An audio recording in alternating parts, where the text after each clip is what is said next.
পবিত্র ঈদ উল আজহা সামনে রেখে আজ থেকে কমলাপুর রেলওয়ে স্টেশন থেকে শুরু হয়েছে ঘরমুখো মানুষের আনুষ্ঠানিক ট্রেন যাত্রা। সকাল থেকেই স্টেশনের যাত্রীদের ভিড় বাড়তে থাকে। পরিবার পরিজন নিয়ে অনেকেই আগেভাগেই প্ল্যাটফর্মে এসে অপেক্ষা করেন।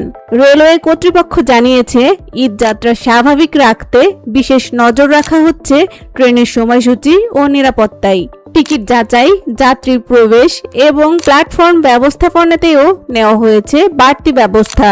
ঈদ উপলক্ষে বিভিন্ন রুটে অতিরিক্ত কোচ সংযুক্ত করা হয়েছে। যাত্রীদের চাপ সামলাতে স্টেশনে দায়িত্ব পালন করছেন অতিরিক্ত রেলওয়ে পুলিশ ও আনসার সদস্যরা। প্রতি বছরের মতো এবারও ঈদের আগে রাজধানী ছাড়ছেন হাজারো মানুষ। ভোগান্তি এড়াতে নির্ধারিত সময়ের আগেই স্টেশনে পৌঁছানোর পরামর্শ দিয়েছে কর্তৃপক্ষ।